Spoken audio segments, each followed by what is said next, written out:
El 18 de julio de 1936, un golpe de Estado militar dio inicio a la Guerra Civil Española y a la posterior dictadura fascista de Francisco Franco. 80 años después, supervivientes y familiares luchan por sacar a la luz lo sucedido con los miles de desaparecidos asesinados en retaguardia y las víctimas de la posterior represión. Elena Villar y el equipo de RT en España han hablado con ellos para tratar de averiguar por qué nunca en democracia ha existido una política de Estado sobre este asunto y por qué es la justicia argentina la que actualmente investiga los crímenes del franquismo.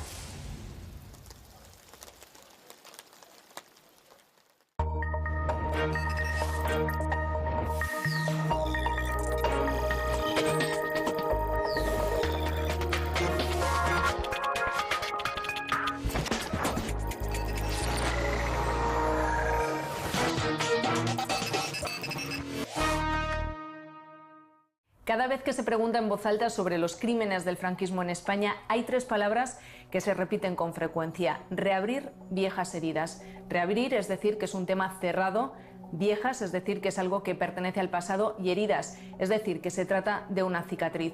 Sin embargo, ¿por qué entonces hay organizaciones que han recibido en los últimos años más de 15.000 emails de testigos de desapariciones forzadas y de familias pidiendo ayuda para encontrar a esas víctimas?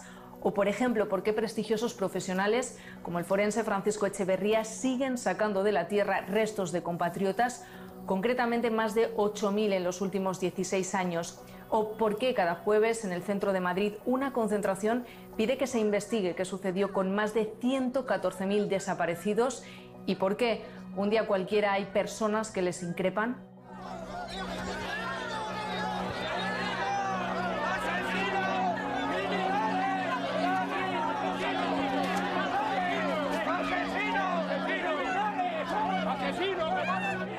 Quizá un buen punto de partida para encontrar una explicación sea empezar por el final.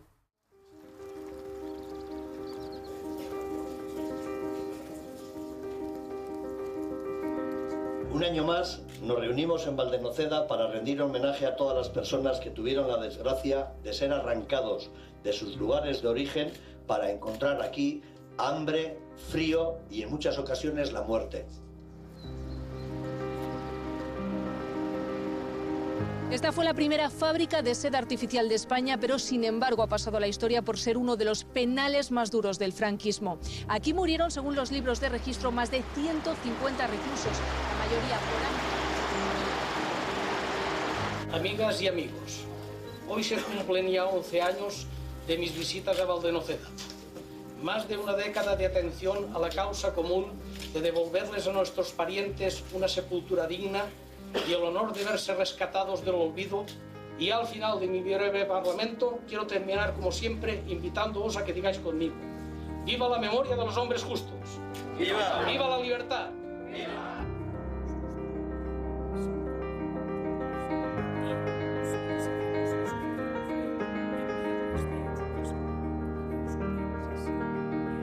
A ver, cuénteme qué le pasó a su padre. Pues mi padre le pasó que era alcalde del pueblo. ¿De qué pueblo? De Miel del Mercado. Y yo creo que por eso fue porque mi padre siempre, yo he oído que era una buena persona. Pero era republicano. Sí. Y ya sabe lo que pasó. Pues siempre hemos dicho que porque era alcalde del pueblo le quitaron. ¿Usted era la menor? Pues yo la más pequeña, sí, y sola de hijas. Y me acuerdo que a mi hermano le dijeron, un señor dice: esta noche no le traigáis cena, dice que ya se la vamos a dar nosotros. Y esa noche es cuando le sacaron. Y lo fusilaron. Y le fusilaron. Es el fragmento de una conversación que mantuvieron ante nuestras cámaras una nieta, un hijo y una sobrina de diferentes víctimas del franquismo. Los tres acudieron al homenaje que cada año en Valdenoceda, Burgos, se hace a aquellos que murieron en esa cárcel franquista. Se entregaron además los restos de algunos de ellos enterrados en una fosa común. En ese acto de reparación había gente de todo tipo, diferentes en cuanto a compromiso. Había familiares, pero también personas ajenas a una búsqueda, diferentes respecto a su manera de vivirlo, se mostraban sentimientos muy diversos, desde alivio o tristeza hasta rabia o frustración, y diferentes en cuanto a características externas. Había personas de toda España y sobre todo personas de todas las edades. Esto es algo muy llamativo teniendo en cuenta que estamos hablando de crímenes que en la mayoría de los casos se cometieron hace más de medio siglo. Sin embargo, parecen más recientes que nunca. Los testimonios directos, lo hemos visto, hablan a través de recuerdos infantiles, y quienes siguen con la búsqueda de la verdad, la justicia y la reparación son ya en muchos casos gente muy joven.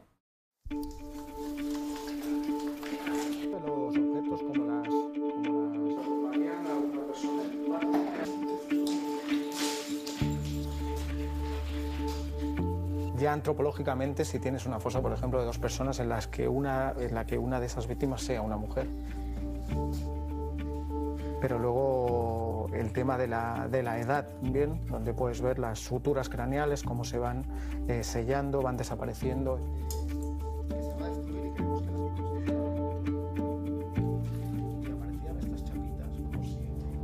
Yo me licencié en el año 2007 en Historia en una universidad pública española, y a mí nadie me dijo que había 114.000 personas desaparecidas y se llevaban 7 años abriendo fosas en este país.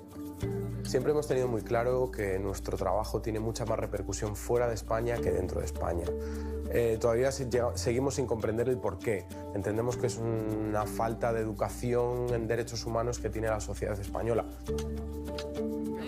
Hay muchísimas personas que vienen de otros países a ayudarnos, antropólogos sociales, antropólogos forenses, personas que incluso no tengan ningún tipo de estudio en concreto, pero que han leído alguna noticia y que quieren colaborar de cualquier manera. Sí que es cierto que cada vez más la sociedad va despertando, estamos en un momento de cambio político, social, muy grande. Pero también es verdad que en España, a medida que van pasando los años, hay más personas que se interesan, ¿no? Y sobre todo también gente joven. René y Alejandro son el arqueólogo y el historiador de la Asociación para la Recuperación de la Memoria Histórica, una organización que lleva desde el año 2000 denunciando los casos de desaparecidos víctimas del franquismo en España. Han conseguido entregar los restos a más de 1.300 familias, aunque han sido muchos más los cuerpos recuperados, una tarea titánica teniendo en cuenta los numerosos escollos a los que se enfrentan. No cuentan con financiación pública, es decir, hacen su trabajo en base a aportaciones de socios y actualmente con la ayuda de un sindicato noruego y un premio internacional. No cuentan con acceso libre a todos los archivos de la época, ni ellos ni el resto de españoles, y esto enlaza con la mayor dificultad del asunto, el paso del tiempo.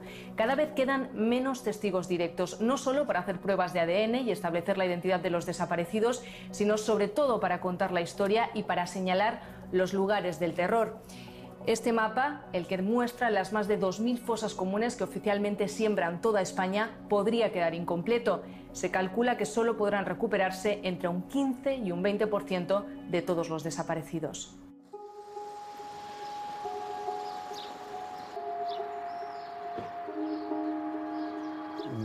En las fosas se plantean dificultades que son técnicas, que no sabes cómo va el siguiente paso. Por ejemplo, recuerdo a unos pozos donde hemos encontrado al fondo del pozo un montón de esqueletos acumulados. No puedes pisar el fondo. Tú llegas ahí y estás colgado en una cuerda sin pisar el fondo. Si pisas algo que rompes.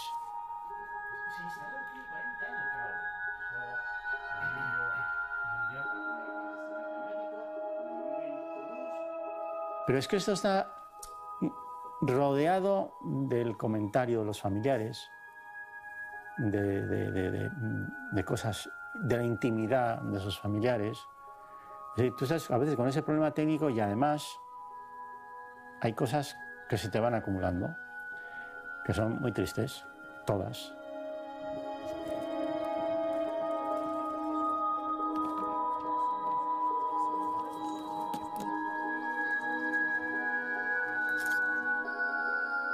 Yo alguna de las que, por ejemplo, a mí me desajustó fue la de un hombre que vino a la fosa, hijo de la víctima, y que nos dijo que el peor recuerdo de su infancia no era el día que mataron a su padre, por muy horroroso que esto parezca, sino cuando unos años más tarde, con su madre, fue a esa fosa, porque ellos siempre habían sabido dónde estaba, en el monte la fosa, y él era un niño y fue cogido en la mano de su madre a llevar unas flores a esa fosa.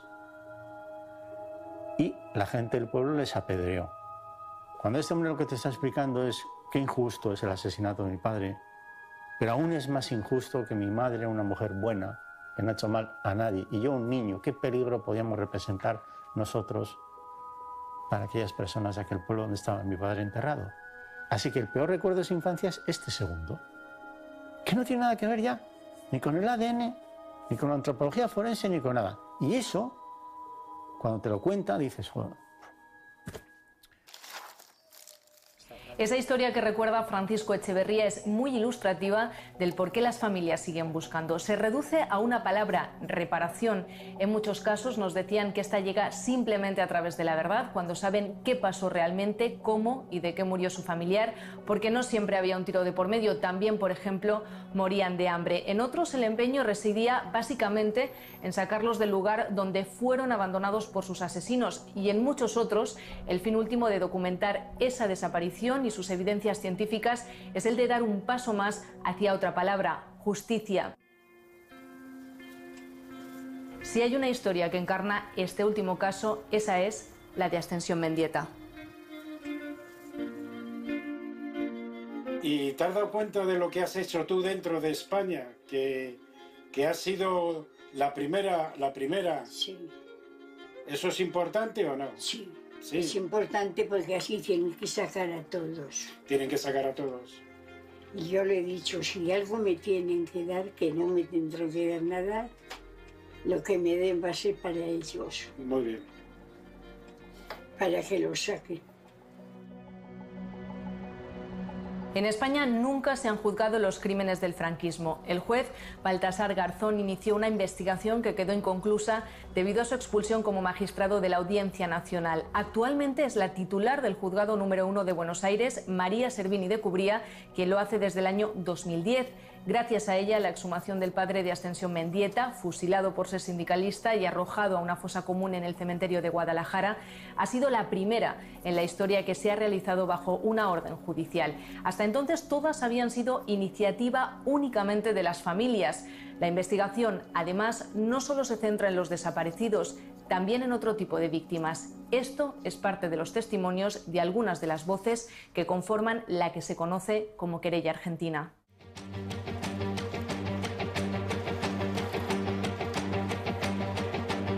Me daban, como a todos nos daban de todas las formas posibles.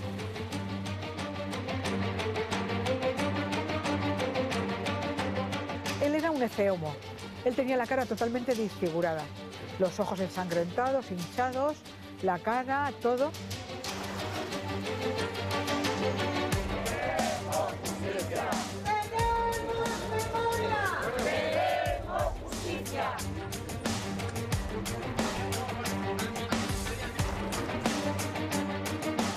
A mí me preguntaba la gente muchas veces qué había sido lo más duro y yo le decía siempre lo más inesperado, la libertad.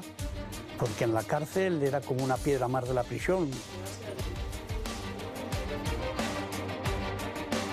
Devolvía los alimentos, me mareaba por cualquier cosa.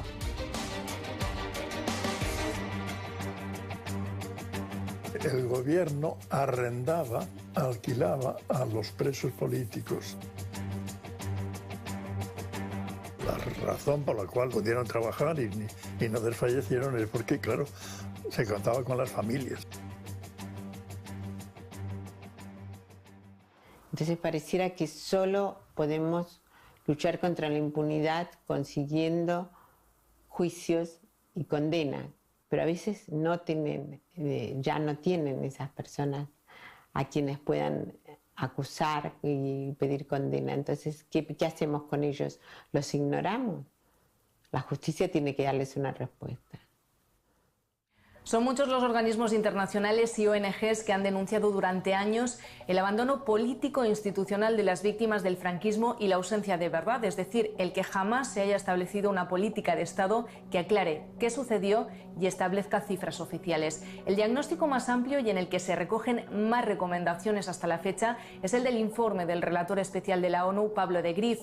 Fue elaborado en 2015, pero todavía se siguen lanzando advertencias. Una de las últimas, por ejemplo, por parte del Consejo de Europa en abril de 2016. El comisario de Derechos Humanos critica, entre otras cosas, que se haya hecho muy poco para sancionar a los responsables en base a la ley de amnistía del 77. También pone el acento en que no se luche contra la exaltación de la represión, sobre todo a través de la retirada de símbolos y monumentos franquistas, un punto muy polémico en los últimos tiempos.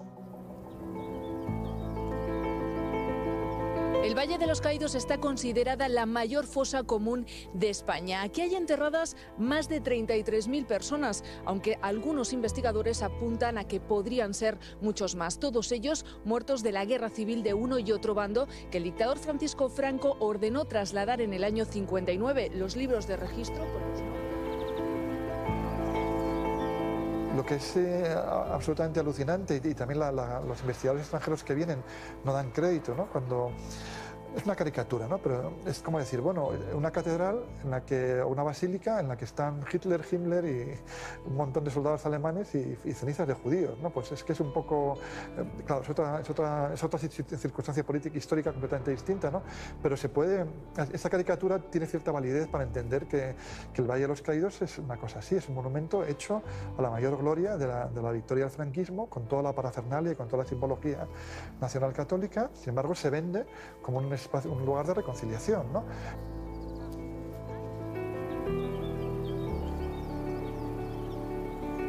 Si hay un lugar que ejemplifica lo que fueron los crímenes del franquismo, la controversia sobre esta cuestión y los pequeños cambios que en los últimos tiempos están sucediendo, ese es el Valle de los Caídos. Ejemplifica las diferentes aristas de esa represión por diferentes motivos, porque fue construido en buena parte con mano de obra de presos, uno de ellos Nicolás Sánchez Albornoz, quien consiguió fugarse de allí y sobrevivir para contarlo, también porque allí hay enterrados miles de desaparecidos. De hecho, en el monumento solo hay dos nombres reconocibles, el del dictador Francisco Franco y el de fundador de Falange, José Antonio Primo de Rivera. Los libros de registro con la identificación de quienes están enterrados en el mismo lugar que ellos, elaborados por los monjes benedictinos que aún hoy siguen custodiando esa abadía, no están disponibles. Sin embargo, sí hay registro del traslado de cuerpos hacia ese punto en diferentes lugares de España, y gracias a ello la familia La Peña ha conseguido averiguar que dos de sus miembros están ahí.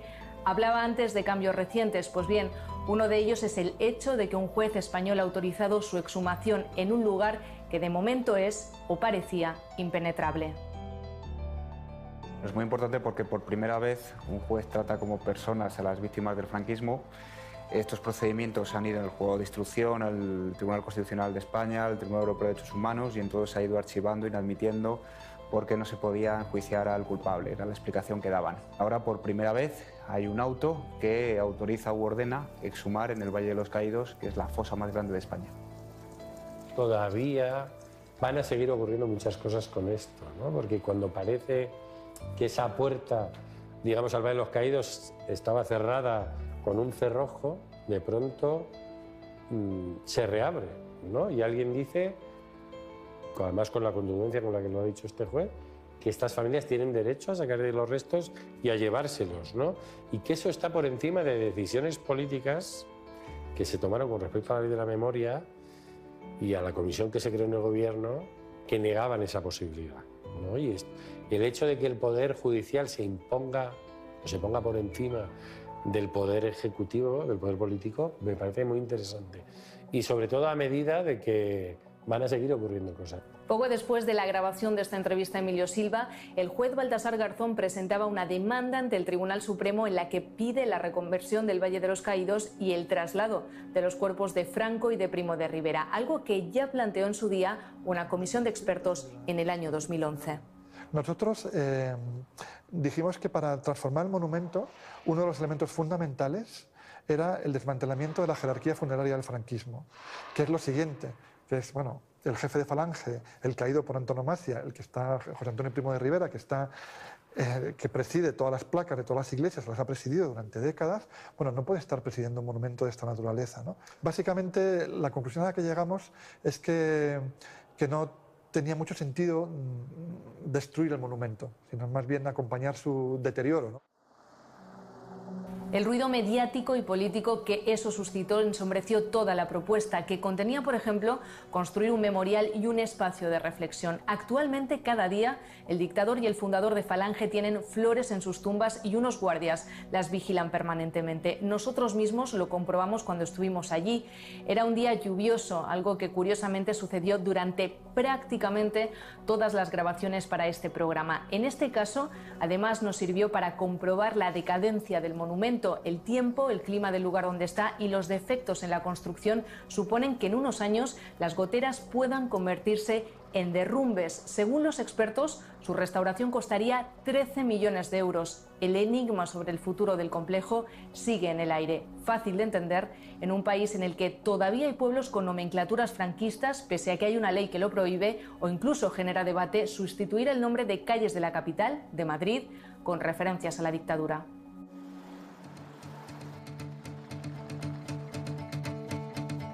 ¿Por qué tienes que quitar algo que, no sé, que va en la historia de tu país? Ya vale de una España de bandos. A mí esa España no me representa. Yo, como muchos de vosotros, nacimos en democracia o en un periodo donde la democracia ya estaba incipiente. No quiero más división, quiero reconciliación. Reconciliación sí, olvido no. Por eso defendemos la memoria. Lo que tenemos aquí es una simbología muy potente, porque el Arco del Triunfo, que lo que hace es rememorar la entrada de las tropas franquistas en Madrid.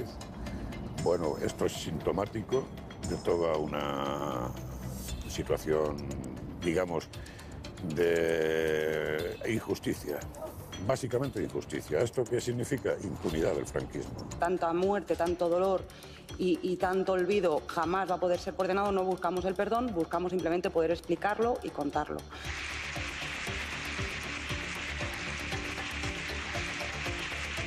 No, la historia de España, pues se vivió muy bien con Franco. Ellos no. En todos los gobiernos de la transición de cualquier signo político, básicamente en la mayoría de los casos han sido pilotados por hijos de la dictadura, que tenían mucho que ver con jerarcas del franquismo. Los presidentes de gobierno han viajado a Mauthausen, han viajado a París, ¿no? pero nunca en España han asistido a una exhumación, nunca han recibido a las víctimas directamente, y no hay un día de las víctimas de la dictadura. Creo que además la historia nunca hay que olvidarla, sino todo lo contrario, saber lo que ha sido para que no vuelva a repetir. El día que en los institutos, en los colegios, en las universidades se pueda explicar qué pasó y los estudiantes puedan aprender historia de verdad, habremos avanzado muchísimo en valores democráticos. Este reporte empezaba con dos preguntas. ¿Por qué nunca en España ha habido una política de Estado sobre lo sucedido? ¿Y por qué es en Argentina donde se investigan los crímenes del franquismo? Como hemos visto, es muy difícil responderlas, aunque palabras como silencio, miedo, educación, implicación o impunidad dan alguna pista. España es el único país de Europa que vive en un uso horario que no le corresponde por su situación geográfica, concretamente desde 1942, cuando Franco decidió que los segundos españoles tenían que ser idénticos a los de una Alemania gobernada por Hitler. Sea como sea, también España sigue sin saber dónde está el poeta de mayor influencia y popularidad de la literatura española del siglo XX, Federico García Lorca, fusilado tras el golpe de Estado en Granada. ¿Hasta cuándo puede suponer este proceso mucho más que un simple restablecimiento de una justicia histórica? Y lo más importante, algo así podría repetirse no solo en España, sino en el resto de Europa. Al final, más que certezas, preguntar sobre este asunto aún genera más dudas. Soy Elena de Russia Today. No sé cuál es su opinión respecto a esa parálisis política en cuanto a la ley de memoria histórica que hay en España. Yo pienso que va a llegar un momento que España va a investigar. Así pasó en Chile, con el tema de Pinochet y la muerte del general Prat. Se negaban a investigar hasta que llegó un momento que sobre la investigación argentina y todas las pruebas que se habían juntado, ellos hicieron la investigación allá, basados en el expediente argentino, y condenaron. Yo creo que a la larga van a lograr que acá se investigue.